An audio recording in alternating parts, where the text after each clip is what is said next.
Bismillahirrahmanirrahim. Bismillah, assalamualaikum warahmatullahi wabarakatuh. Alhamdulillah wassalatu wassalamu ala rasulillah wa ala alihi washabihi wa mawala. Pada kesempatan yang baik lagi berbahagia ini, saya akan mereaksi kembali video seorang murtadin, yakni seorang yang dari Islam kemudian masuk Kristen. Akan tetapi setelah masuk Kristen, dia selalu mencela, menghina dan menjatuhkan Islam. Dia adalah Saifuddin Ibrahim. Ocehan-ocehannya, pendapat-pendapatnya tentang Islam sangat jauh dari pemahaman Islam yang sesungguhnya. Sebelum saya mereaksi lebih jauh video tersebut, saya akan menyatakan videonya berikut ini. Itu dijadikannya istri, tetapi akhirnya Muhammad membuat undang-undang baru bahwa wanita yang dirampas di medan perang itu nggak perlu lagi dikawinin. Itu adalah budak, itu adalah malkul yamin. Orang yang boleh didatangi, ditiduri kapan saja tanpa menikahinya. Itulah undang-undang baru di dalam Islam. Kemudian Masya Allah, Pak Saifuddin Ibrahim ini membicarakan tentang budak, yakni milkul yamin. Milkul yamin ini adalah budak yang diperoleh dari hasil peperangan atau dibeli. Dan budak ini tatkala diperoleh dengan cara-cara tersebut, maka boleh dipekerjakan ataupun digauli apabila budak itu perempuan. Dalilnya Allah Subhanahu wa taala berfirman dalam surat Al-Mu'minun ayat 5 dan 6. Kata Allah Subhanahu wa taala, "Allazina hum li furujihim hafizun ila ala azwajihim aw ma malakat aymanuhum fa innahum ghairu ma'lumin." Kata Allah Subhanahu wa taala, dan orang-orang yang menjaga kemaluannya kecuali terhadap istri-istri mereka dan budak-budak mereka, ini dimaklumi, kata Allah Subhanahu wa taala. Saifuddin Ibrahim mengatakan bahwa Islam itu kasar bengis terhadap budak-budak. Ketahuilah Saifuddin Ibrahim bahwa perbudakan itu telah ada sejak zaman dahulu.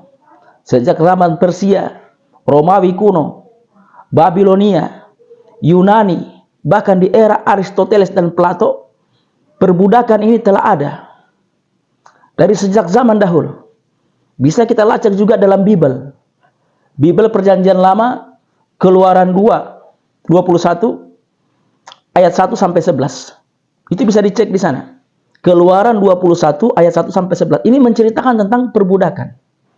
Nah, Allah Subhanahu wa taala dengan syariat Islamnya justru ingin menghapuskan perbudakan ini. Tatkala telah terjadi perbudakan di masa lalu, maka Allah Subhanahu wa taala akan memberikan contoh kepada orang-orang yang telah melakukan perbudakan ini bahwa begini cara memperlakukan budak.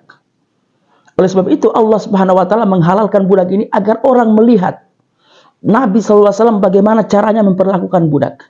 Karena Allah Subhanahu wa taala berfirman dalam surat Al-Ahzab ayat 21, kata Allah Subhanahu wa taala, "Laqad kana lakum fi rasulillahi uswatun hasanah." Sungguh telah ada dalam diri Rasulullah SAW suri teladan yang baik.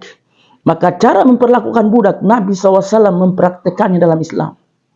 Bagaimana budak itu tidak boleh disakiti, dibelikan makanan yang layak, tidak boleh disiksa, dibelikan pakaian yang layak. Dan ketahuilah Saifuddin Ibrahim, pengalaman Anda, pengetahuan Anda tentang milkul yamin itu sangat sedikit sekali. Allah Subhanahu wa taala justru dengan ini ingin memberi contoh kepada seluruh manusia. Karena Islam diturunkan untuk seluruh manusia, agar Islam memberi contoh bagaimana cara memperlakukan budak. Karena di agama lain budak diperlakukan secara kasar. Lihat.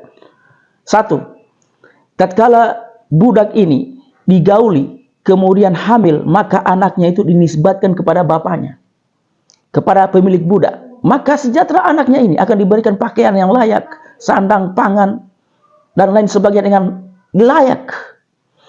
Dan ibunya, tatkala tuannya ini meninggal dunia, maka merdeka kalau ia melahirkan anak. Apa manfaat digauli? Supaya budak ini merdeka dan hilang perbudakan ini.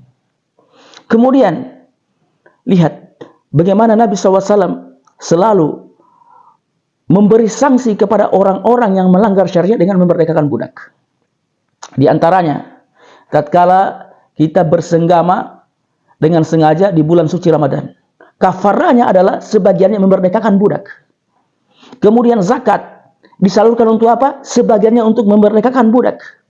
Melanggar sumpah, kafaranya apa? Untuk memerdekakan budak.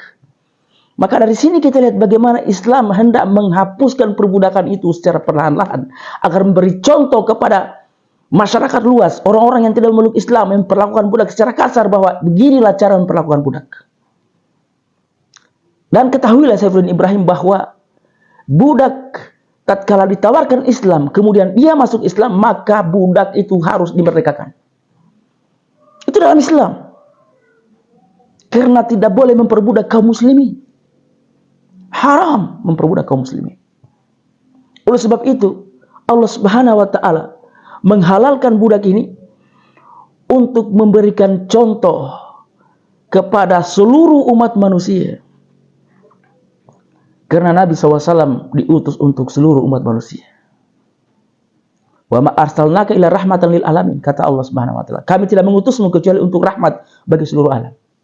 Tatkala orang-orang Persia, Romawi, Yunani, Babilonia memperlakukan budak dengan kasar, keji dan kejam, Islam datang memberikan contoh begini cara memperlakukan budak itu.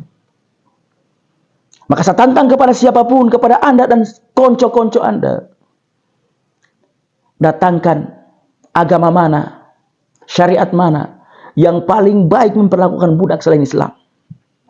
Datangkan. Agama mana yang paling halus memperlakukan budak? Hanya Islam.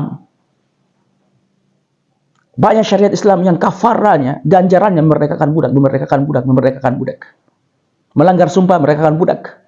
Bersenggama di bulan Ramadan secara sengaja memerdekakan budak. Zakat dipungut dari kaum muslimin untuk apa? Sebagiannya memerdekakan budak. Kalau perbudakan itu masih ada. Justru Islam ingin menghapuskan perbudakan itu. Bagaimana Nabi SAW di akhir-akhir hayat beliau berpesan kepada kaum muslimin, as-salat wa ma malakat aimanukum. Kata Nabi SAW, solat, jaga solat kalian, dan perhatikan budak-budak kalian. Ini pesan Nabi SAW sebelum beliau wafat. Bagaimana Nabi SAW memperlakukan budak dengan mulia budak itu. Dan Islam akan menghapuskan perbudakan secara perlahan-lahan. Memberikan contoh kepada dunia bahwa beginilah memperlakukan budak. Itu pemahaman yang benar tentang budak, Pak Saifuddin Ibrahim. Maka tentang milkul yamin, pemahaman Anda masih sedikit tentang ini. Saya rasa Anda harus belajar lagi lebih jauh tentang Islam ini, agar Anda tidak berbicara tentang Islam ini dengan kebodohan. Dan itu menjadi hal yang memalukan dan menjadi bahan tertawaan bagi orang-orang yang mengilmui agama ini. Demikian apa yang bisa kami komentari dari pernyataan sesat dan menyesatkan Pak Saifuddin Ibrahim ini. Semoga ini dapat menjadi pelajaran bagi kita sekalian. Dan kami pesan bagi seluruh kaum muslimin dan muslimat untuk selalu mengilmui agama ini dengan baik dan teliti, agar tidak timbul keraguan-raguan dalam hati-hati Anda tentang agama yang mulia ini. Dan bagi teman-teman Kristiani, untuk tidak langsung mempercayai apapun yang diucapkan oleh Pak Saifuddin Ibrahim ini. Karena ucapan-ucapan dia itu tidak mengandung dasar kebenaran sama sekali. Ucapan dia hanya dibangun di atas kebencian. Justru menjadi kerugian bagi kaum Nasrani dengan datangnya Saifuddin Ibrahim ini pada Kristen. Dan kami bersyukur, alhamdulillah, kepada Allah Subhanahu wa taala yang telah mengeluarkan Saifuddin Ibrahim dari Islam ini, sehingga kerusakan yang ditimbulkannya tidak terlalu parah. Demikian, barakallahu fikum, wabillahi taufiq wal hidayah. Wassalamualaikum warahmatullahi wabarakatuh.